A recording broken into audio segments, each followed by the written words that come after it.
Social media posts included transphobic images. All these nations preparing for World War trans. Linked to websites claiming COVID vaccines were deadly. Is it possible that the vaccine actually can hurt you, especially if you keep getting boosted? Can it weaken your immune system? The death rates being promoted are whatever they want to be promoted, as the death rate one post said. So is it possible that the CDC has been classifying those deaths from old age or other factors, as coronavirus deaths? Also posted links to YouTube videos with titles like Democrat Farce Commission to Investigate January 6th. It's a farce. It's a complete farce. Global elites plan to take control of your money. They're hiring another 87,000 armed IRS agents just to make sure that you obey. Got it? Got it? Is it clear? So it looks like we've potentially have somebody here who embraces conspiracy theories. Yeah, it seems like that. But I don't know if he was referring there to the guy who attacked Nancy Pelosi's husband or one of the most popular cable news hosts. They both embrace conspiracy theories, and weirdly, they seem to embrace the exact same conspiracy theories, using the same exact language to express them. Weird how that works out. It's almost as if you can watch a cable news show night after night after night and hear stuff that Alex Jones might have been a little bit shy to talk about just 5 or 6 years ago. That was an amazing mashup put together by Kat Abu of Media Matters. It shows how Tucker Carlson has been stoking this insanity hour after hour, night after night, month after month for the last few years. And I think he knows how much overlap there was between the beliefs of this attacker and what he pretends to believe on his show. And so he took to the airwaves to defend himself and to pretend like there's nothing wrong with telling these insane people that something needs to be done. Take a look at this. They're telling you this is an example of stochastic terrorism, which is a completely meaningless phrase that emerged like a virus out of the university to infect our public discourse, or more precisely, to suppress our public discourse.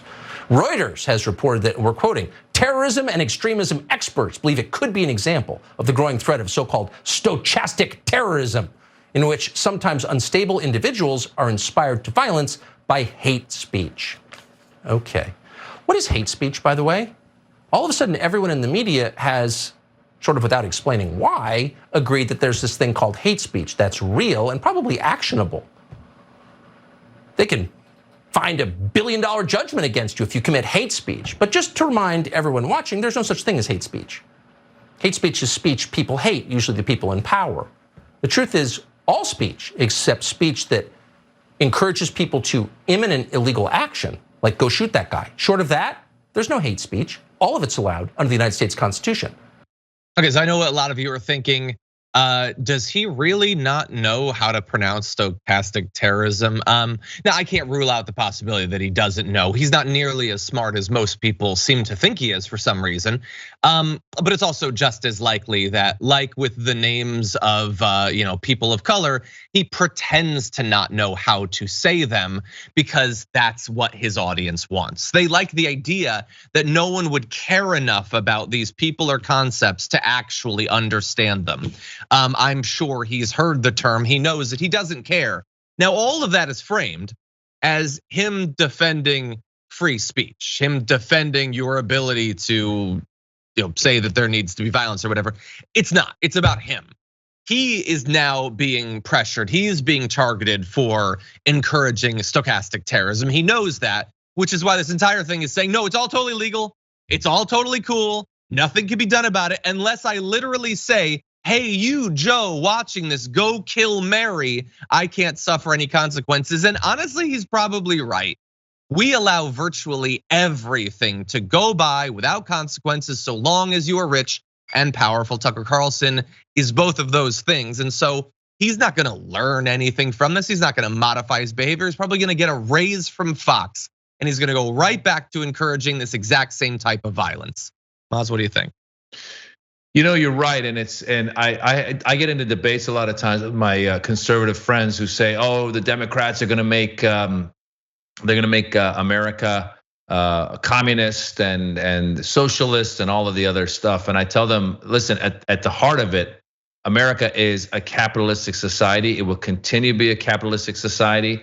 And so whereas our laws are written in ways where you can't get in trouble or he can't get in trouble for spewing the hate that he does, you would hope that the free market would do something. The way ultimately Twitter did when Trump was kicked off, it took Twitter to kick him off. The Congress wasn't able to stop him. So similarly in this case, as you said, it's unfortunate that Fox, obviously they get ratings and they want him, but it would take, I don't know what it would take. It almost falls on, I almost want to talk to the viewers and go, guys, you're being played. But I mean, I guess they don't care because they want to be played. They want to be played because if they turned him off, then he would go away, or at least his voice would be quieted somewhat, and he wouldn't have this effect that he does. And it's unfortunate because there was a time, the first segment you guys played where he was spewing all the different conspiracies or the vaccines or this and all that. There was a time where, you would say, oh, the CDC might have been, let's say, for example, you come to me and say, CDC's been counting the deaths of elderly and putting it towards the coronavirus. Then you and I could have a debate where we go, well, yeah, but there was coronavirus present, and so they're calling it the coronavirus because that's probably the ultimate thing that killed the person. And you might say, no, that's not the case. We have a debate, and then we come to a conclusion where we agree or disagree. But the way they sell this, the way they spew it, even his tones, is it possible that it could have been the thing? They're killing the old people? And so you're watching it at home, you're going, yeah, is it possible that? So people are getting riled up by watching this bozo present things the way that he does. And there's a reason why, because people want this, right? We know that emotions are what gets people going. And so there's a reason why Fox has this high viewership. And let's say something like the PBS NewsHour it doesn't. And it's unfortunate, but it's human nature. And I don't know when and how or what will ever cause someone like Tucker Carlson to go away, or if someone will just replace him. That would be the solution, I think. I mean, I remember when Bill O'Reilly used to be the bad one. Glenn Beck used to be the bad one. There's always a worse one coming that drives away the previous. And Coulter was the bad one. It turns out they looked around the country and they found worse people.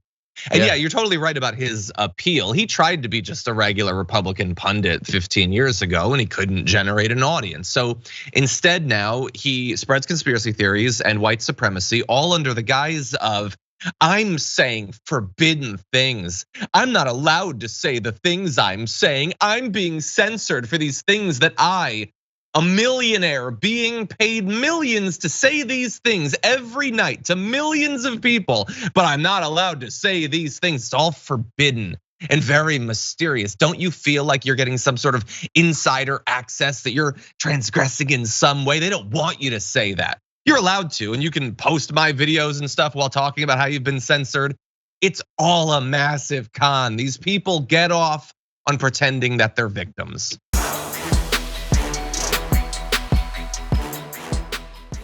Check out the Damage Report podcast each day, wherever you get your podcasts, whether Pocket Casts or Stitcher or iTunes. You can join me as I give you the news and stories you want, with a range of co-hosts and interview guests jumping in on the fun each day. Again, that's the Damage Report, wherever you get your podcasts. And if you get them at iTunes, don't forget to rate and review. Sometimes I'll read them live on the show.